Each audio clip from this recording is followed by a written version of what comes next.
se passe aujourd'hui, c'est que le secteur de la restauration dans lequel vous allez aller est en mutation profonde. Ce qu'on appelle mutation profonde, c'est que vous avez affaire à des consommateurs qui aujourd'hui ont radicalement changé leur comportement alimentaire. Radicalement changé leur comportement alimentaire, ça veut dire quoi concrètement? Tout ça a remonté en 1996 lors de la première crise de la vache folle. C'est là où il y a eu un déclenchement dans leur tête qu'un aliment ingéré pouvait entraîner des maladies, voire la mort. Hein. Parce que dans la deuxième crise de la vache folle en 2000, on apprend qu'on pouvait effectivement décéder de la fameuse maladie de Creutzfeldt-Jakob. Cette préoccupation, on a eu une grande période où le consommateur a voulu savoir d'où venait ce qu'on lui mettait dans son assiette. C'est ce qu'on a appelé la traçabilité.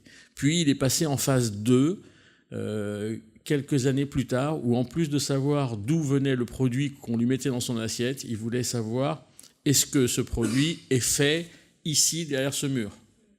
C'est tout le débat qui a eu lieu sur le fait maison, que les consommateurs ont bien enregistré, sur lequel il y a une loi qui a été faite par le Parlement, sur laquelle, loi qui n'est absolument pas appliquée sur le terrain. Je ne sais pas si vous avez déjà vu une carte de restaurant avec le logo du fait maison, mais c'est rare.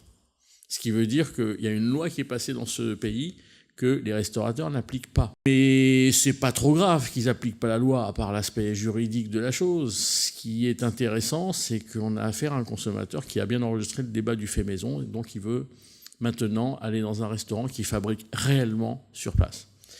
Et depuis peu, il est passé en phase 3, et sachant que les phases se cumulent, en plus de savoir d'où vient ce qu'on lui met dans son assiette, en plus de savoir s'il y a des gens qui fabriquent ici, il souhaiterait que ce qu'il commande soit fait en direct sous ses yeux minute.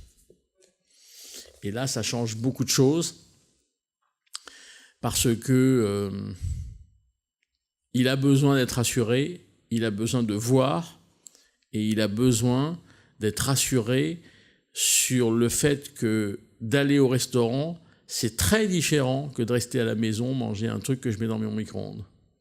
Et on a affaire aujourd'hui à des consommateurs depuis quelques années qui sont très en colère vis-à-vis des restaurateurs qui ne fabriquent plus rien, qui ne font plus rien sous ses yeux, à tel point qu'il y a des consommateurs qui nous disent « on en a marre de manger dans un restaurant qui est capable de nous servir quelque chose dans notre assiette qui est encore froid, voire congelé à cœur », virgule, la phrase n'est pas terminée, il rajoute « sachant qu'on sait mieux se servir d'un micro-ondes que certains d'entre eux ». Fin de citation. C'est grave, je trouve, c'est très très grave, et c'est normal, parce que le consommateur dit, et c'est logique, si je vais au restaurant, c'est pour trouver quelque chose que je ne sais pas faire, que je ne peux pas faire chez moi. Ben oui. Si c'est pour réchauffer un plat dans un micro-ondes, autant qu'on reste à la maison. Ça, c'est la première particularité, traçabilité, maison et minute. Et tout ça s'empile. Hein. C'est pas minute aujourd'hui, c'est tout ça s'empile. La deuxième chose qui arrive côté consommateur, et ça c'est beaucoup plus récent, on a vérifié ça depuis maintenant 1 an et demi, 2 ans, c'est que nous avons tous, autant que nous sommes, une double vie alimentaire. Ça veut dire quoi ? Ça veut dire que ce que nous faisons en hors domicile n'a strictement rien à voir avec ce qu'on fait au domicile. Ça rejoint peut-être ce que je disais précédemment, mais pas que. Vous allez comprendre pourquoi. Quelle différence y a-t-il entre le hors domicile par rapport au domicile ? Le hors domicile, il y a une notion de plaisir qui est fondamentale. Et lorsqu'on interroge les consommateurs pour leur faire dire ce qu'il y a derrière ce mot plaisir, j'espère que vous êtes bien assis, c'est tout ce qui est sucré et gras. Et je rajouterai donc calorique. Ça veut dire quoi concrètement ? Ça veut dire que lorsqu'on est en hors domicile, on se lâche. Lorsqu'on est hors domicile, on fait la fête. Lorsqu'on est hors domicile, on ne se restreint pas. Et c'est ça qui fait tout le charme de la restauration. Donc, ça veut dire que lorsqu'on dit que le bio explose, que le sans gluten explose, que le sans lactose explose, que les végétariens, il y en a partout, on oublie juste de dire où. À la maison, oui. En hors domicile, sûrement pas.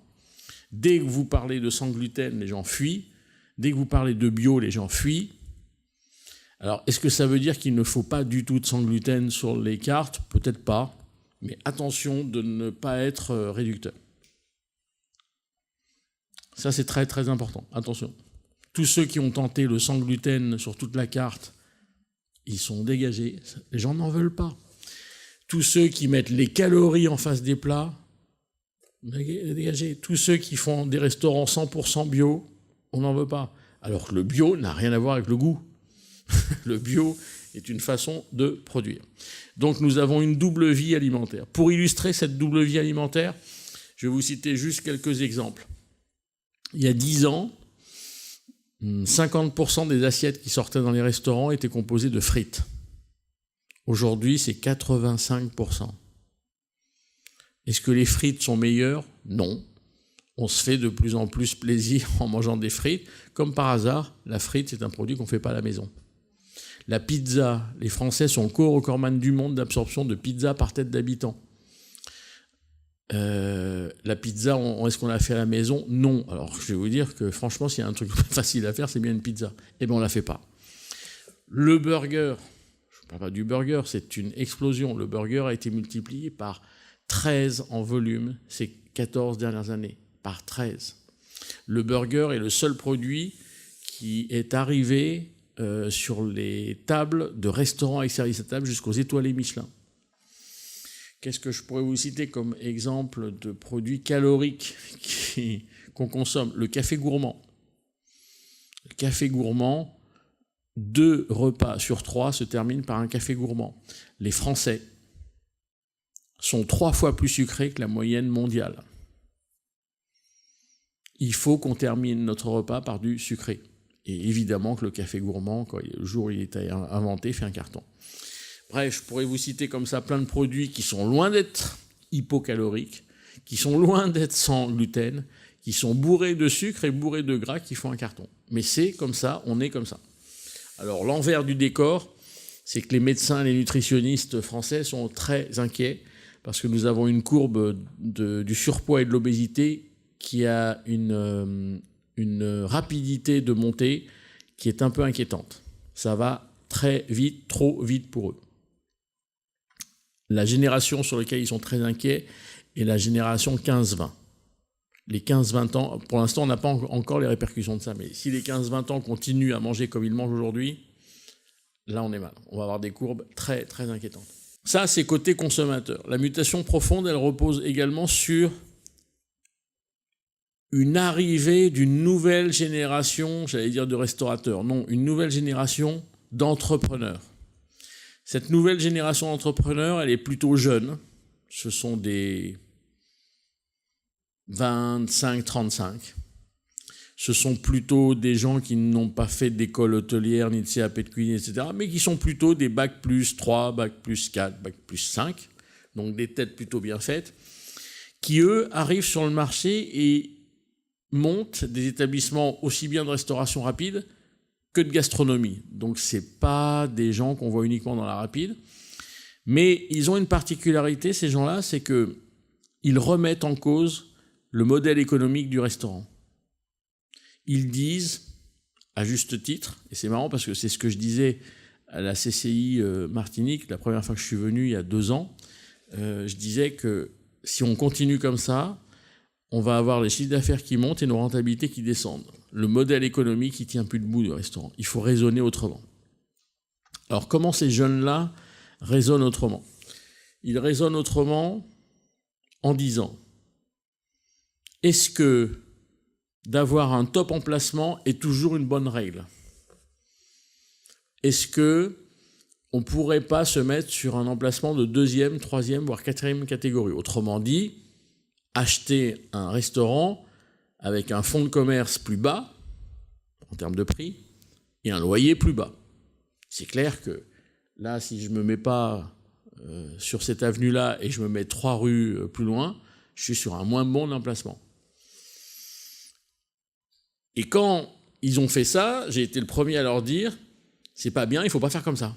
Parce que jusqu'à présent, c'est l'emplacement, l'emplacement, l'emplacement. Et eux, ils le font. Et on s'aperçoit qu'ils font un carton à la 3e rue, là-bas au fond.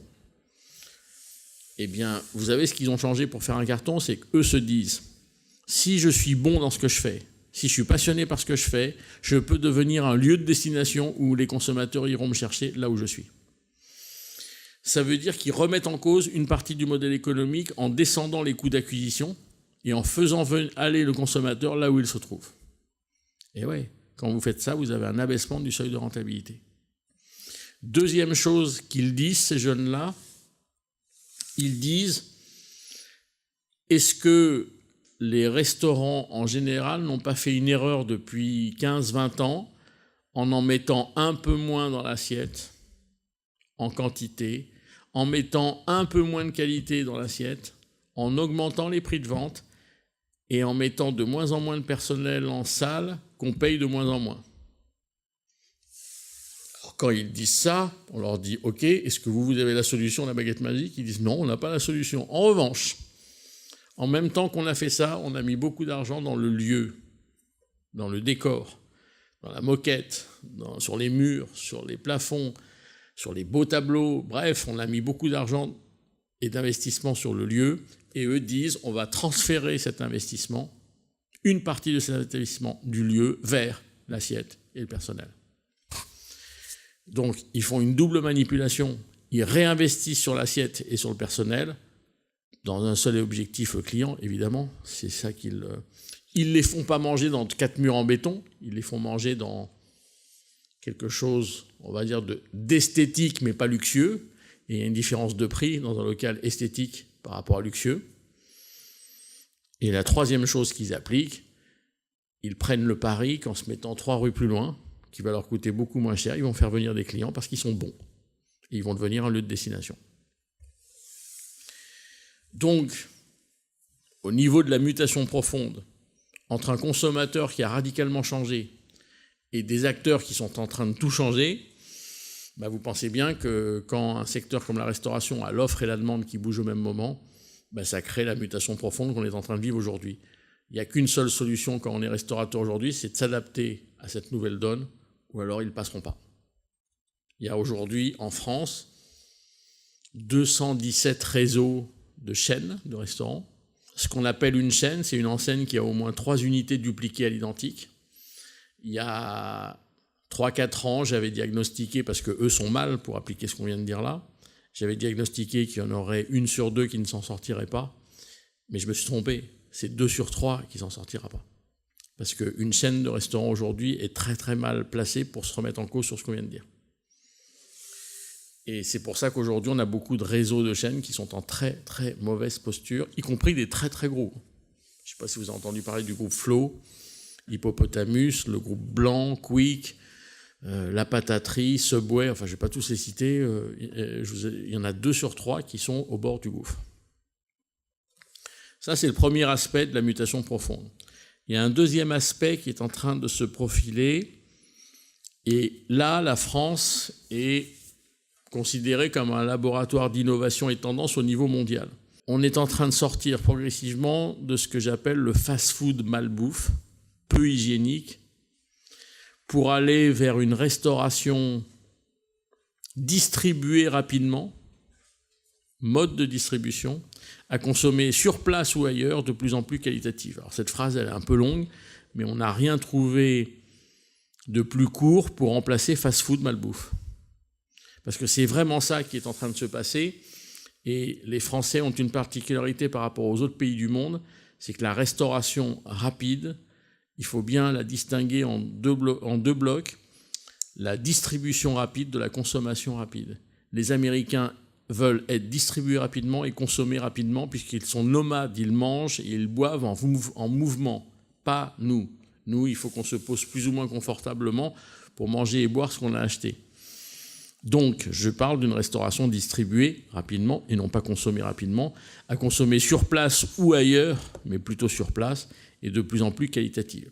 Il faut savoir qu'aujourd'hui, en métropole, et ça influence beaucoup les États-Unis, l'Asie et beaucoup de pays dans le monde, on a de la restauration rapide à 20, 25 et 30 euros de ticket moyen. C'est unique au monde. Les Américains viennent voir en France Qu'est-ce que cette restauration à 25, 20 et 30 euros de ticket moyen? Alors qu'est-ce que c'est que cette restauration? C'est tout simple, c'est de la fabrication maison avec des produits frais, devant le client pour le rassurer et avec une traçabilité mais alors extraordinaire. C'est super bon. La seule chose, c'est que vous n'êtes pas servi à table comme dans un restaurant normal. Donc on a une restauration rapide qui monte en gamme et de l'autre côté du marché, on a cette nouvelle génération d'acteurs qui montent des restaurants qu'on appelle la bistronomie. Je ne sais pas si vous avez entendu parler de cette expression. C'est des jeunes chefs, hommes et femmes, qui sont des ex-chefs de partie et seconds de 2 et 3 étoiles au guide Michelin. Donc ce sont des grosses pointures gastronomiques. Et ils montent leur resto. Et ces jeunes-là, qui ont encore une fois dans les 25, 35, 40 max, pour les plus vieux, ces jeunes-là ouvrent des restaurants où ils appliquent une équation, mais alors redoutable, qui va relayer la gastronomie telle qu'on la connaît au rang de musée si ça continue. Je m'explique. Ils ouvrent d'abord des établissements beaucoup plus petits pour avoir une réelle et sincère proximité avec le client. 2, des cartes de plus en plus courtes, très courtes, en très forte rotation, voire des rotations journalières. Des nappes qui ont complètement disparu des tables, ils enlèvent les nappes, ils dépareillent la vaisselle, et compte tenu que ça ne suffisait pas, on n'est plus habillé en noir et blanc avec le nœud papillon, c'est jean, basket, polo.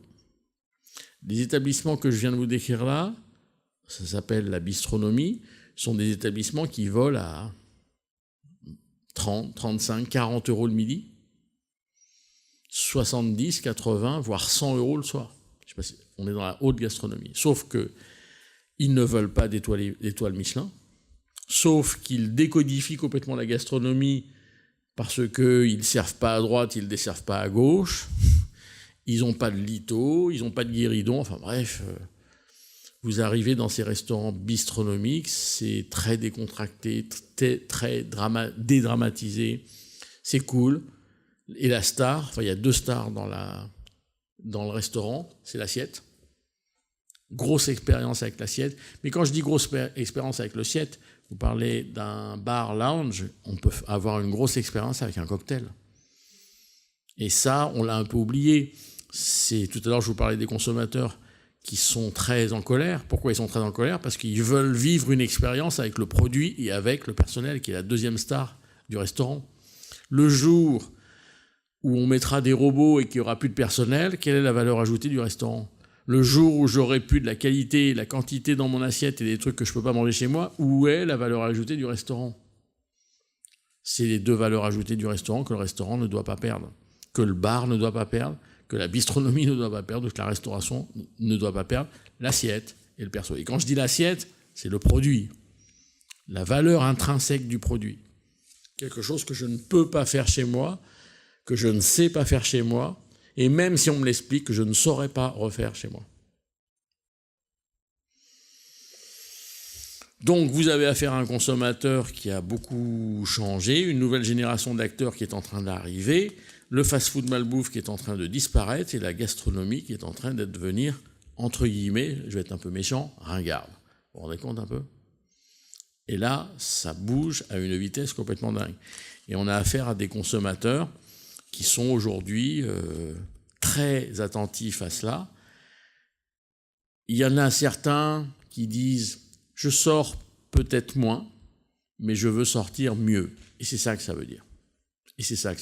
Enfin, je terminerai par globalement, la restauration est en train de vivre un quadruple choc. Et c'est le seul secteur de l'économie française qui est comme ça. On a bien regardé l'automobile, on a bien regardé la pharmacie, on a bien regardé beaucoup de domaines. C'est le seul secteur qui a autant, comment je pourrais dire, d'intérêt chez le consommateur, parce que les Français aiment manger, ce qui n'est pas le cas des Anglo-Saxons. Les Anglo-Saxons n'aiment pas manger, les Anglo-Saxons aiment faire la fête. Ils n'aiment pas automatiquement bien manger. Les Français aiment bien manger.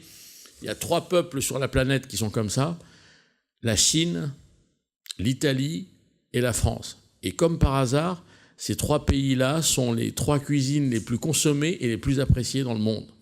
Ça veut dire que quand on a des racines culinaires, on est très attentionné à la restauration.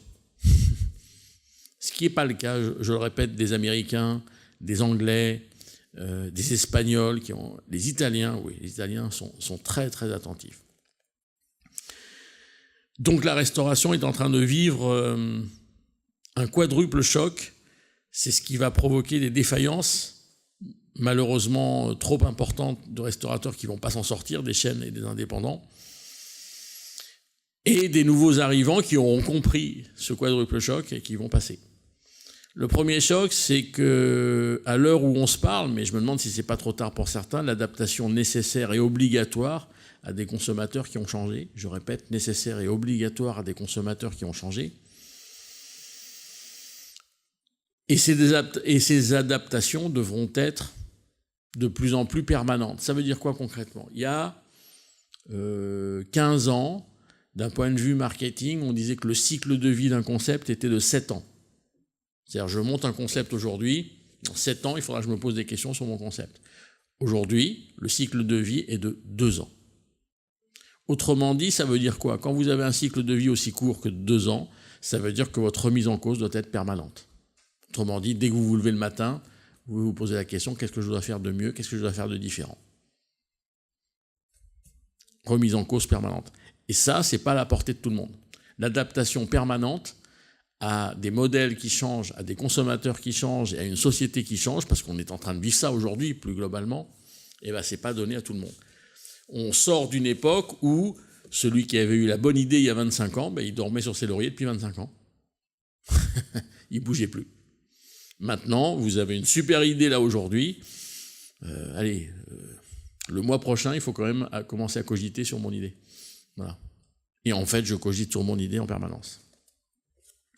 Ça, c'est le premier choc. Le deuxième choc, c'est que la restauration doit faire face à l'uberisation de la restauration. Et ça, c'est vachement compliqué. L'uberisation de la restauration, c'est quoi?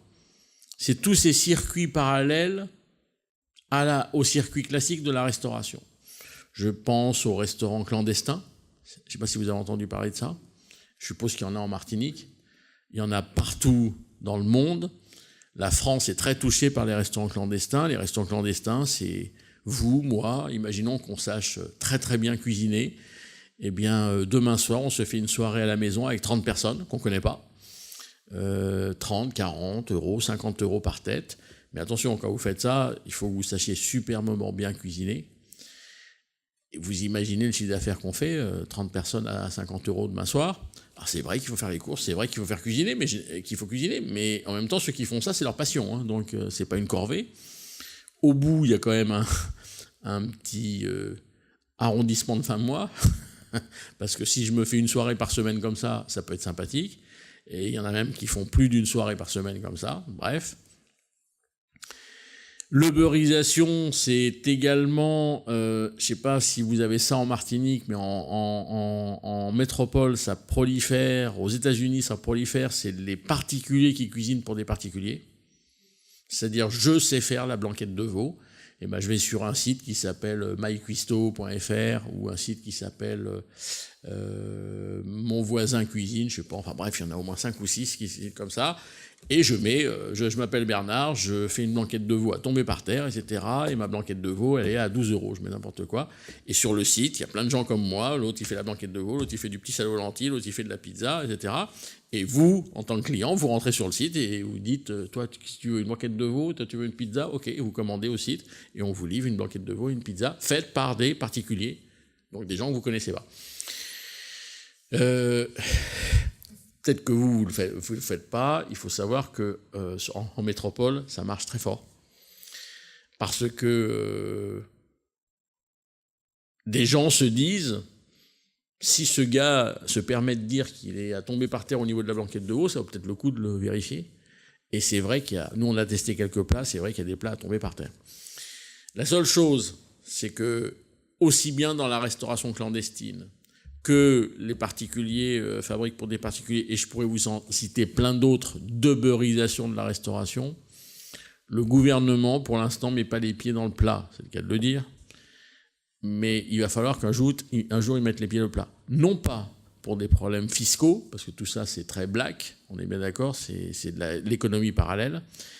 C'est que le jour où on va avoir un problème d'intoxication, parce que quand moi, je cuisine ma blanquette de veau dans ma cuisine, je ne suis pas contrôlé d'un point de vue hygiène. Si ça se trouve, je fais 2-3 trucs qui ne sont pas bien d'un point de vue hygiène. Bref, la blanquette de veau, comment elle va être transportée de chez moi à chez Monsieur X, il peut arriver n'importe quoi. Eh bien, le jour, pour l'instant, je touche du bois, il n'y a pas de problème. Le jour où il va y avoir un problème, le gouvernement va mettre les pieds dans le plat.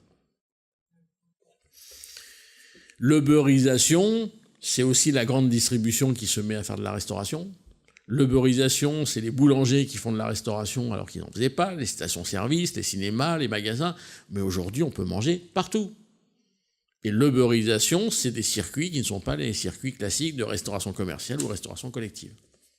Voilà, c'est ça l'uberisation. Ça, c'est le deuxième choc. Le troisième choc, c'est qu'on dit aux restaurateurs d'être très très attentifs aux vrais faux accélérateurs d'activité. C'est quoi? Je parle de la livraison. La livraison, je ne parle pas de la livraison de pizza qui existe depuis très très longtemps, je parle de la livraison que vous n'avez pas encore sur l'île, de type Deliveroo, qui devrait pas tarder à arriver peut-être, ou vous avez un équivalent, je crois. Vous avez un équivalent. Quand Pizza Hut livre, il livre ses pizzas. Quand Deliveroo livre, il a un catalogue de restaurants. Et vous choisissez, toi tu veux manger ça, toi tu veux manger ça, toi tu veux manger ça. On choisit dans 3 restaurants différents. C'est un seul acteur qui s'appelle Deliveroo qui nous livre. C'est un peu ce que vous avez sur l'île. Pourquoi je dis que c'est le troisième choc où il faut faire attention aux vrais faux d'accélérateurs d'activité? Ces gens-là sont les amis des restaurateurs puisqu'ils développent le chiffre d'affaires des restaurateurs. Ils font connaître le restaurateur, tout va bien. Pourquoi attention? C'est qu'on explique aux restaurateurs. Parce qu'il y a des restaurateurs aujourd'hui en métropole qui disent depuis que je fais faire mes livraisons, j'ai augmenté mon chiffre d'affaires de 35%. Bien, bravo.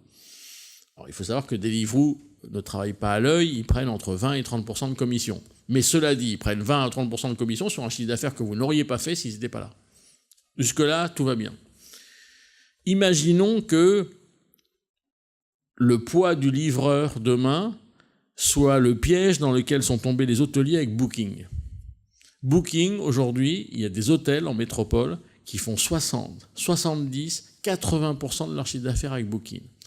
Et ils ne sont pas contents après Booking parce que Booking leur prend des coms pas possibles. Mais comment on se sépare d'un acteur qui nous fait faire 80% de mon chiffre d'affaires? Je m'écroule.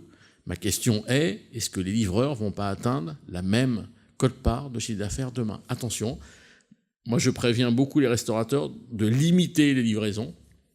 Bien sûr, ça fait mal au cœur de dire, donc tu vas me limiter mon chiffre d'affaires. Bah oui, je préférerais que tu fasses du chiffre d'affaires sur place que du chiffre d'affaires livré. Et c'est le même système qu'avec Booking. Il y a de plus en plus d'hôteliers qui reprennent la main sur les résas. Et qui disent même, sous le manteau, moi j'utilise beaucoup Booking quand je suis en métropole, quand j'arrive dans un hôtel, une fois sur 2, la personne à la réception me dit « Vous êtes venu par Booking, monsieur Boudboul, il n'y a pas de problème. Bon, sachez que la prochaine fois, si vous revenez chez nous, appelez-nous en direct. On a un prix meilleur que ce que vous avez payé là. » Ils ne peuvent pas l'écrire, ils ne peuvent pas le dire, c'est interdit, parce que Booking garantit le moins cher. Et bien, dans la restauration, on va avoir le même problème. C'était le troisième choc. Et le quatrième choc, et là, beaucoup de restaurateurs ont du mal avec ce quatrième choc, c'est qu'il va falloir digitaliser obligatoirement la restauration. La digitalisation de la restauration, c'est quoi? Il y a 2 séquences à la limite qu'on peut digitaliser. C'est le paiement. On se demande même encore comment il est possible que dans un restaurant, on sorte un petit bout de papier qui s'appelle l'addition, que quand on nous amène ça à table, on sorte un petit morceau de PVC qui s'appelle une carte de bleu. L'autre, il arrive avec son TPE, on met le morceau de PVC dans la TPE, qui sort encore un deuxième petit bout de papier, et en plus, vous lui demandez une fiche. 3e bout de papier. 1, c'est pas écolo. 2, ça prend du temps. 3, c'est technique. Et 4, ce moment que je viens de passer avec mon client, je ferais mieux de le passer à faire autre chose que de faire ces manips techniques. Le paiement demain dans tous les commerces se fera avec votre téléphone. Et je dis bien dans tous les commerces, parce que c'est Amazon qui a mis sur la voie la planète entière. En 2 clics, vous commandez un DVD, un bouquin ou un CD chez Amazon. En 2 clics. Vous choisissez le bouquin, vous commandez et c'est terminé. Pourquoi ? Parce que Amazon a les numéros de votre carte bleue à votre nom et a le code de sécurité derrière. Donc ils vous demandent plus rien. Le jour où Amazon, c'est ce que je disais aujourd'hui, se fait hacker, on est mal. Ils ont tout. Ils ont tout. Mais est-ce qu'on va vers une sécurisation maximum ? Je pense qu'il n'arrivera rien à Amazon parce qu'Amazon est hyper sécurisé et verrouillé. Mais de toute façon, la séquence paiement, c'est la première séquence qui sera entièrement digitalisée dans tous les commerces. C'est évident. La deuxième séquence qu'il est possible d'imaginer à digitaliser demain, je dis bien possible parce qu'on n'en est pas sûr, c'est la séquence de la commande. Et alors là, je suis très prudent là-dessus parce que c'est ce qu'on disait aujourd'hui pendant les ateliers cartes. La restauration est un métier de service. Il ne faut pas qu'on l'oublie. Le service passe entre autres par la commande, la suggestion, donner envie, accompagner et tout ce que vous voulez. Jamais une tablette pourra remplacer le preneur de commande. Et je dirais même tendance à dire qu'il faut arrêter de les appeler des preneurs de commande. Je disais dans l'atelier aujourd'hui, comment se fait-il qu'on laisse le client acheter ? Il faut lui vendre. Il ne faut pas le laisser acheter. C'est incroyable que dans un restaurant, on se pointe à une table en disant « Vous avez choisi ?» Et on attend que vous parliez. Je suis désolé, ce n'est pas au client de parler, c'est à nous de parler en lui disant « Aujourd'hui, notre chef nous a préparé. Aujourd'hui, j'ai un cocktail, machin, aujourd'hui. » C'est à nous de lui vendre, c'est pas à lui d'acheter. À tel point que on a converti beaucoup de restaurateurs dans ce sens-là qui ont supprimé les cartes. Ben oui. À quoi sert une carte si le serveur ou la serveuse arrive et commence à vous dire qu'est-ce qui vous ferait plaisir aujourd'hui ? Parce qu'aujourd'hui on a un poisson, etc., etc. Et à force de vous écouter, il va dire je prends ça. Mais par contre, si vous arrivez en disant vous avez choisi, et la personne vous dit non, on n'a pas encore regardé, ok, je repasse dans 5 minutes. Il n'y a toujours rien. On me suggère toujours rien, on m'accompagne toujours pas, au lieu de, je sais pas, de me relancer en me disant attendez, parce qu'aujourd'hui on a ça, je repasse dans 5 minutes. Et dans 5 minutes, si vous n'avez pas encore choisi, là elle commence à faire la tronche. Donc voilà les 4, le quadruple choc de la restauration, plus la mutation du secteur avec les consommateurs et les nouvelles générations de restaurateurs. Mais ça veut dire quoi concrètement ? Ça veut dire qu'aujourd'hui, on est dans une phase de transition profonde entre 2 modèles de société, mais ce que je dis là, c'est valable pour l'ensemble de la société. Regardez ce qui se passe récemment dans la politique, il y a bien un truc qui a changé, mais c'est partout pareil, dans l'information, ça a changé, dans la communication, ça a changé, tout est en train de changer, la restauration doit changer. L'hôtellerie est en train de changer, bref, toute la société, tous les commerces, tous les business sont en train de changer. Gare à ceux qui pensent qu'on est juste sur une tempête et que demain tout reviendra comme avant. Tout ne reviendra plus comme avant. Ça, il y en a certains qui ne l'ont pas compris et ceux-là ne le passeront pas. Ceux qui l'ont compris sont en train de se remettre en cause, de reconstruire, de revoir les choses. Et puis il y a les nouveaux arrivants qui l'ont compris avant d'arriver et ceux-là, ils vont passer sans problème. Et d'ailleurs, dans les nouveaux arrivants, il y a des acteurs qui sont là depuis 5, 6 ans, 7 ans et qui me disent « je ne comprends pas ». On dit que la restauration ne va pas bien. Moi, je suis en croissance de 9% par rapport à l'année dernière. Je suis en croissance de 12% par rapport à l'année dernière. Je dis, t'inquiète pas, ne te pose pas de questions, continue à faire comme tu fais. Ne te pose pas trop de questions. Et puis pendant ce temps-là, vous en avez d'autres qui sont à moins 20, moins 30, moins 40. Et ils disent, c'est la crise, c'est les charges sociales, c'est François Hollande, enfin, toutes les... Enfin, ils peuvent dire que c'est François Hollande maintenant. Vous savez, il y a un chef d'entreprise américain d'un grand groupe de restauration qui m'a dit un truc qui m'a beaucoup marqué un jour. Il a dit, quand tu as un problème dans ton business, applique la théorie des 4 murs. Et la théorie des 4 murs, c'est de regarder à l'intérieur des 4 murs et non pas à l'extérieur des 4 murs. Donc les charges sociales, la crise, François Hollande, c'est à l'extérieur des 4 murs. Si ton chiffre d'affaires baisse, regarde à l'intérieur de tes 4 murs. Mais bien sûr, si j'ai mon chiffre d'affaires qui baisse, il faut que je me regarde moi, pas je regarde les autres ou ce qui se passe dehors. C'est trop facile d'aller chercher les coupables ailleurs. La raison est à l'intérieur. Voilà, j'en ai terminé et je suis à votre disposition parce que vous avez sûrement plein de questions.